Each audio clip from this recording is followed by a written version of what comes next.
My name is Kumar Birch. I'm a trainee clinical psychologist at the University of East London. Grew up in Tottenham and I had a lot of friends that were kind of dealing with issues around like fatherhood, parenting, family difficulties, financial difficulties. And we'd end up just kind of talking about it all the time. And I always really wanted to help, but you don't really have the means to help. Like, not financially, not in a way where I can change the way that their parents are acting or how they're relating to each other. But what I did feel very strongly was there was something that was gained by us talking about what was going on. And yeah, my mum was like, do something you love and you can find a way to get paid for it. And when I thought about all the things I actually enjoyed doing, apart from video games and hanging out with my boys, it was like, actually, I spend a lot of time talking to them about their problems. And I think that was what sparked me after thinking about psychology. At university, doing my undergrad was where I started thinking about clinical psychology. And it just felt like clinical psychologists were everywhere. Like any health setting that you could think of, they seemed to be there trying to get people to think about people and I guess the way in which they're reacting to those systems. So it felt like clinical psychologists had the potential to have the most impact out of all the different schools of psychology that I could think of at the time. So I think that's what drew me maybe more specifically to clinical psychology. Ooh, that's a good one. Top tips for relevant work experience. What I found was a lot of the things people think are relevant work experience are very narrow. Like, we often hear that actually assistant psychologist post is the relevant work experience that you need to have, or research assistant post is the relevant experience you need to have. And I think since getting onto the course and talking with other trainees about their previous experiences, I've come to realize that that's not entirely true. That there are a lot of different things that you can do, and you can do maybe with a psychological mind frame, using a lot of the core skills of psychology that aren't psychology, if that makes sense. And it's our ability to reflect on those that seems to help people to kind of actually get into training courses. I know some people who've worked for charities, doing direct work with the young people or adults or other vulnerable groups. And that experience that they had of working directly with people was relevant when they were able to think about it in relation to psychology. I know people who worked in kind of education settings and a lot of research settings, but not directly just being a research assistant and not being a research assistant for a psychologist. But all of that was really helpful for helping them to get into psychology. So I think there's a lot out there that we can do, but it's about how we use what we're doing.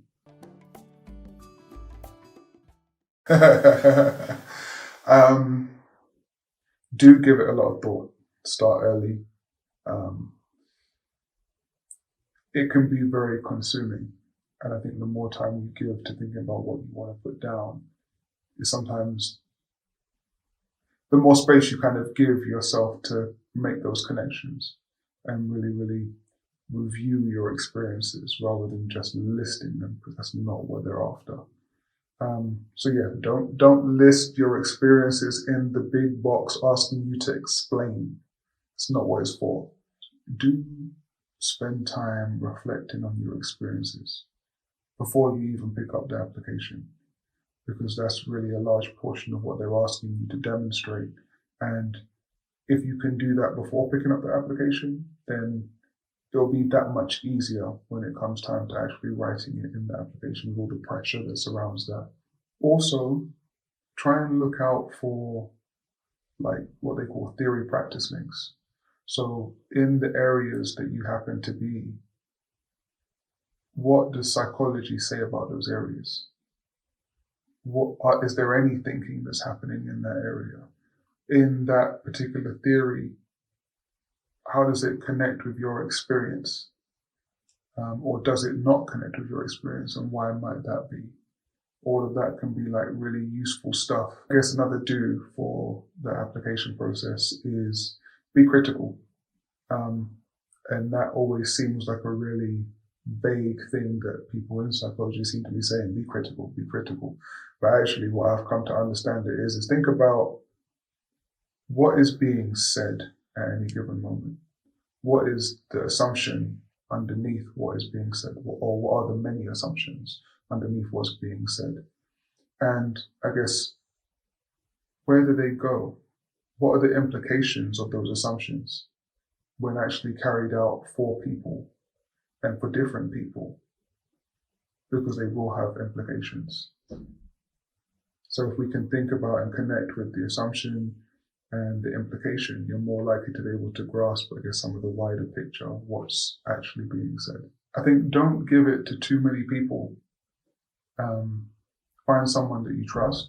Find someone you think has an insight into what the field you're trying to get into, and ask them to review it.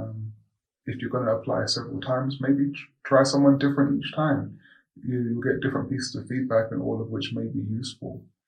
But yeah, don't give it to too many people at one time. You'll get a lot of maybe conflicting opinions, which won't necessarily help you figure out what it is you're supposed to be putting down. So another thing that was really helpful actually in the application process is thinking about where to apply.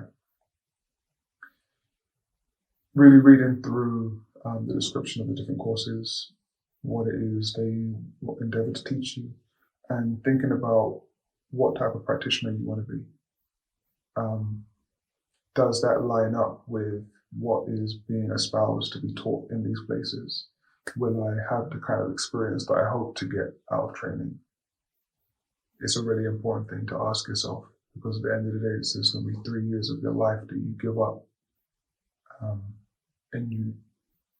I know I want it to feel worth it at the end.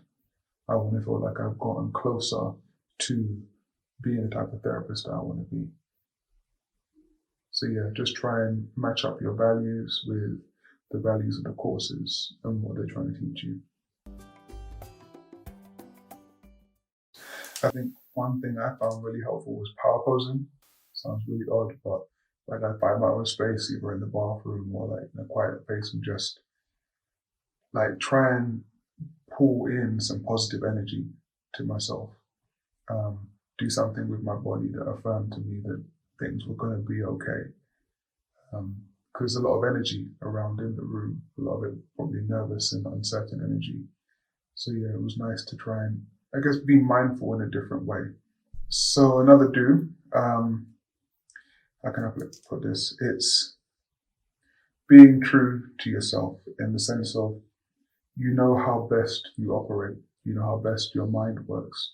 In those situations where questions are being thrown at you, if you're a person who can hold that all in mind and like break it apart in that second, that's great. If you're not, then write it down. If you're not sure exactly about the question at the time, ask them to say it again. Take your time. I mean, yeah, there is a time limit to the interview, but don't force yourself to try and process things and come up with the answer that you want, like, without being true to yourself. Give yourself that time space. It'll be okay. Yeah. And at the end of answering the question, just think, actually, have I actually answered the question?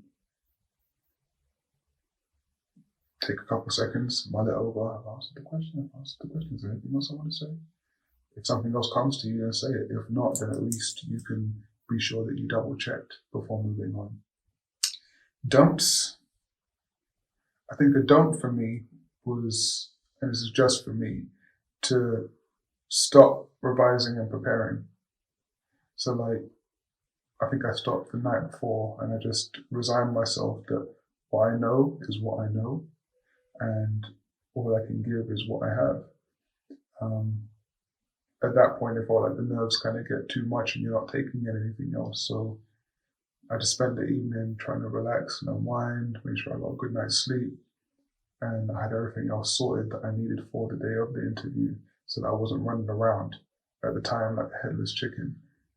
But yeah, just on the day, then just trying to enjoy it, actually, as weird as that sounds, because it's a very painful process. But yeah, not trying to overcomplicate it and fill my head with other things that I would then get worried about not remembering. the obstacles that I experienced, I guess one of the first ones was confidence. Feeling like I had enough to actually belong. Feeling I had enough to get through all the other barriers that I was aware of at the time in order for me to actually get on to training.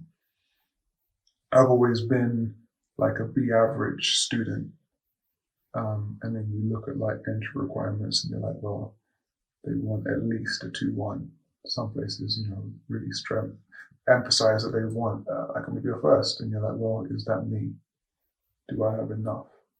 But I feel like I also tried to overcompensate in a lot of ways. So whereas my undergraduate degree was a 2-1, it was a strong 2-1, I was like, there are other things they're looking for I don't have. So put pressure on myself to really try and go and get that experience. And that in itself was another barrier because I'm from a working class background, single parent background. So financially, there was an expectation that actually when you leave uni, you'll get a job and you'll contribute to the home. And I had to have some really hard conversations with my mom about what I wanted to do and why I felt it was important. I was very fortunate in that respect to get her blessing and her support to be able to like work unpaid jobs to get myself the experience that I felt that I needed to apply for paid jobs and be able to feel confident in competing for that. And then getting the paid jobs and being, okay, I need to work my way up and get more experience, and just kept going like that. So that, there was a barrier in terms of the family and the finances, but there was also the barrier in terms of what experience you think you need and how you're going to try and navigate that. So again, going back to my earlier point, don't feel tied into believing that you have to just do the honorary assistant role or the honorary research assistant role.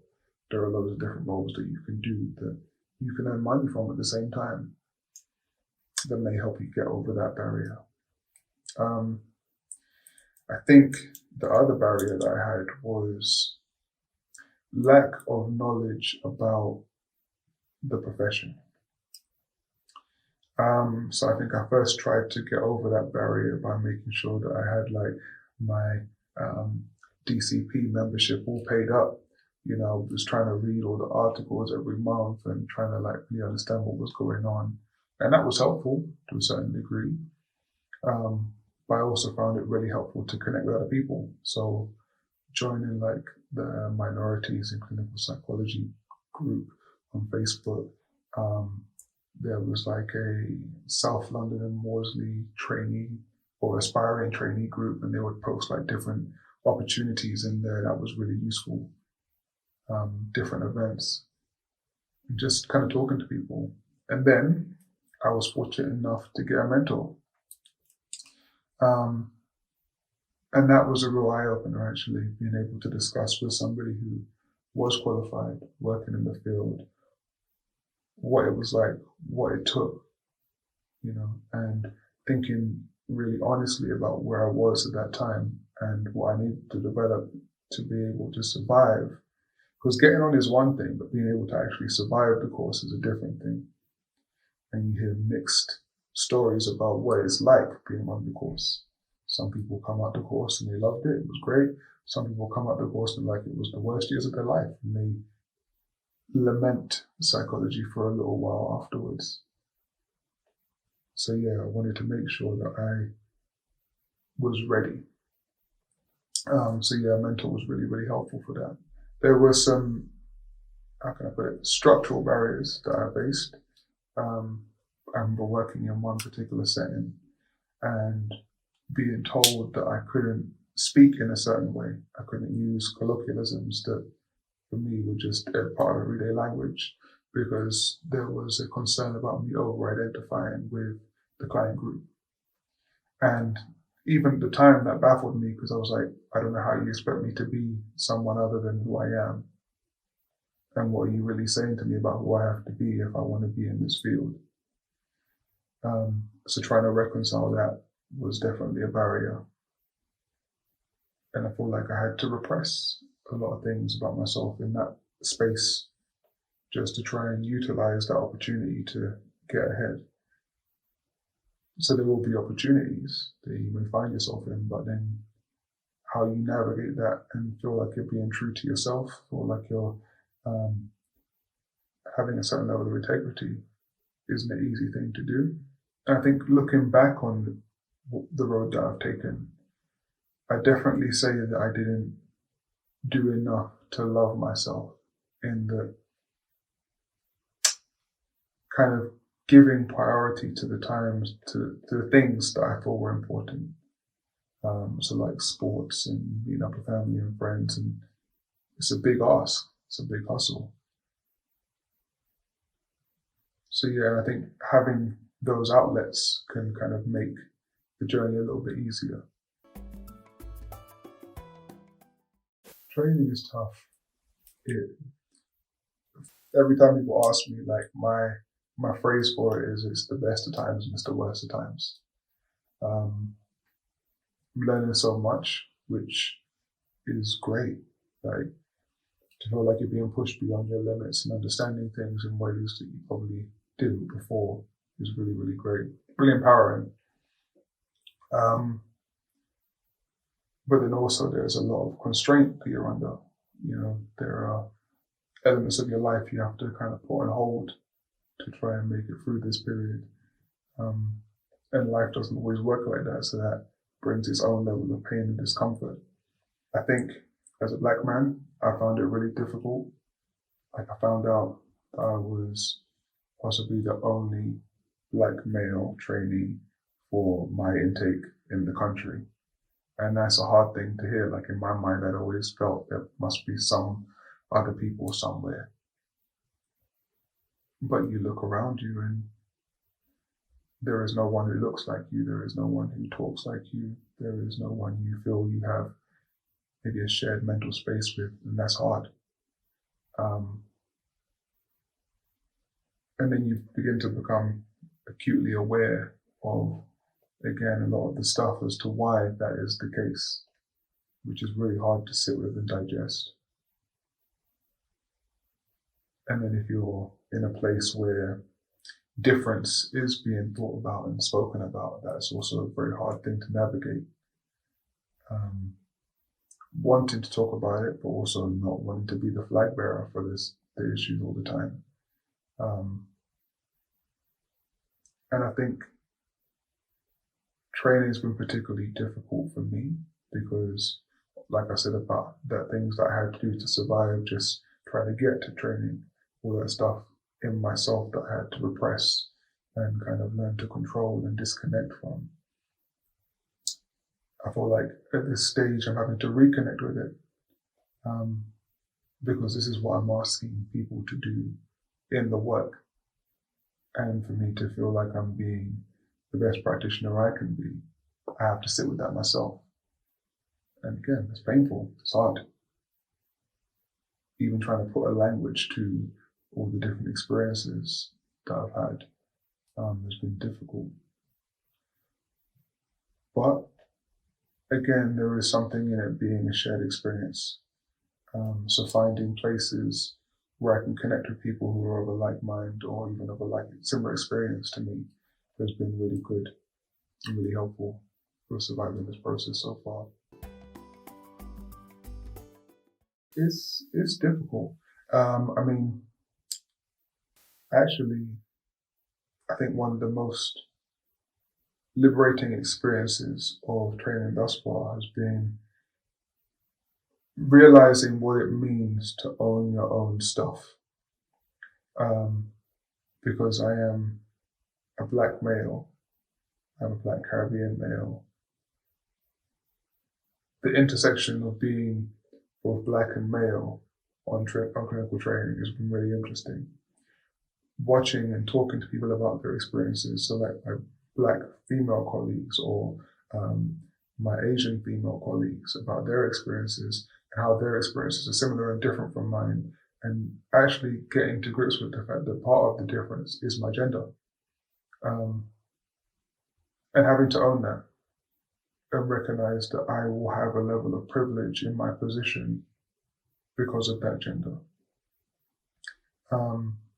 Understanding kind of the interplay of difference when it comes to things that are not visible, so like my faith. That's something you have to disclose and share with people. But it's a very powerful thing that can mean a lot to a lot of people. How do we think about it and not think about it has been really interesting, especially like in the lectures, the content. How much space do we give for engaging with these topics in relation to difference?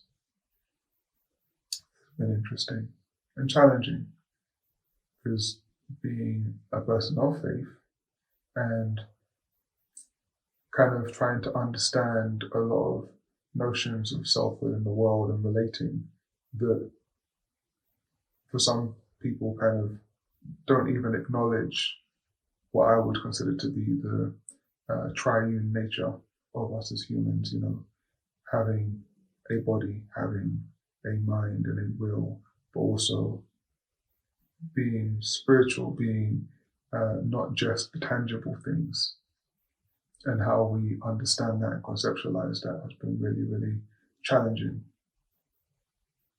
because I think there aren't enough voices speaking up in academia, in research about difference, and really kind of allowing space to connect with that. There is something very kind of othering, disenfranchising about coming up in psychology. The way that you start to think and the way that you start to speak and does change with all the things that you're exposed to. And that's another hard thing to reconcile. It's definitely challenging, but it's interesting. You kind of sometimes feel trapped between two worlds, because you don't fit with the status quo of the profession of psychology, but in some ways you no longer fit with maybe your communities of origin.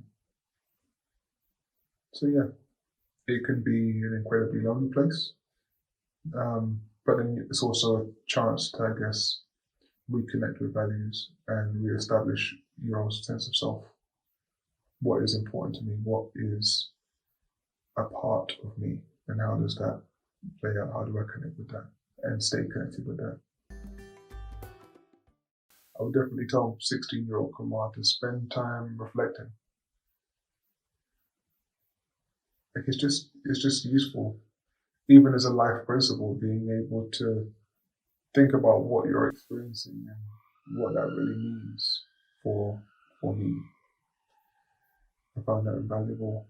I think I would also tell myself not to be scared to try. Sometimes it takes a lot of energy to try and put yourself out there and go for things. And I held myself back until I felt like I was ready.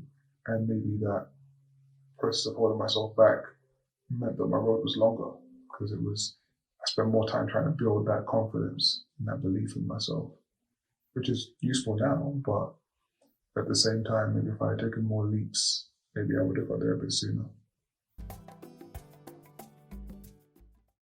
Enjoy life. You only get one to live. I think I spent a large portion of my 20s just grinding to try and get on the clinical psychology course. There were a lot of things and opportunities that I didn't take because I felt like it was not going to help me get there.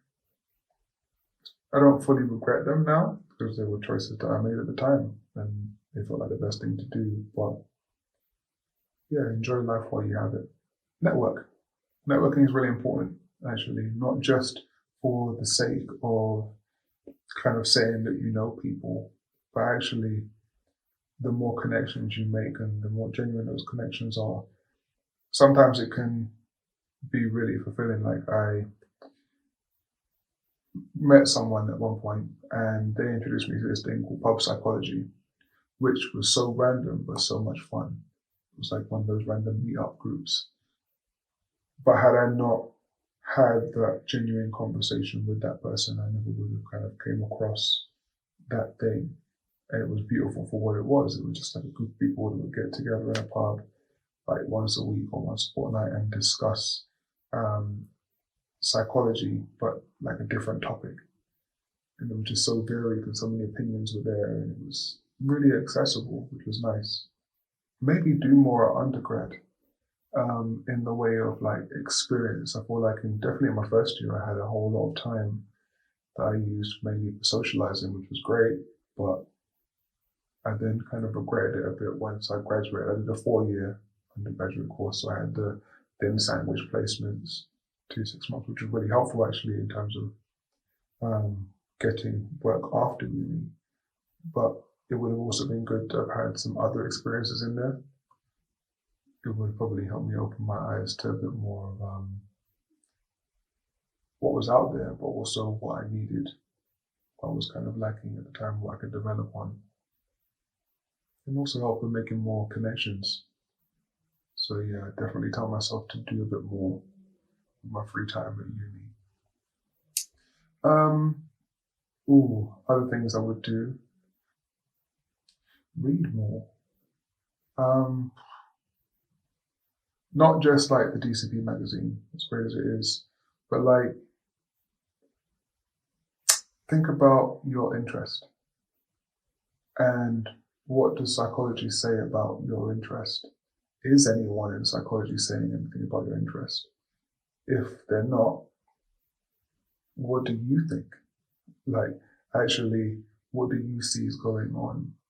Noting those things down. So outside of reading for like general knowledge, like I find liberation psychology really interesting and community psychology really interesting.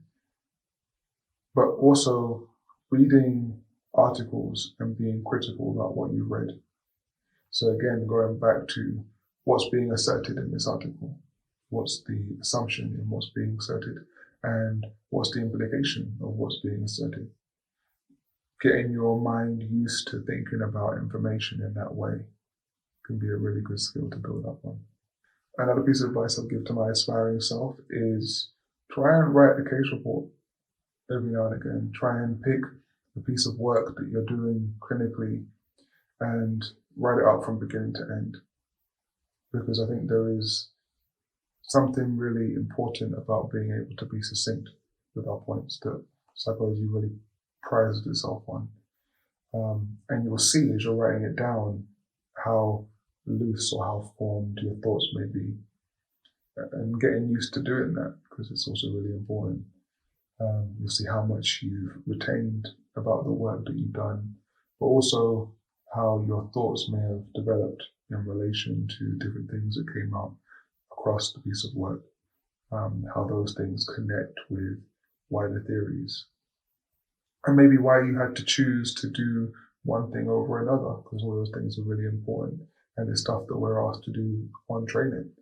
And if you can get yourself in the habit of doing that with your work when you're aspiring, then yeah, it'll be a little bit easier. I'll tell my aspiring self to make more notes. Like, the reflective journal is one thing, but your ideas about things you may want to look into, things you may want to do, write those down. They may be gold and, another part of your journey.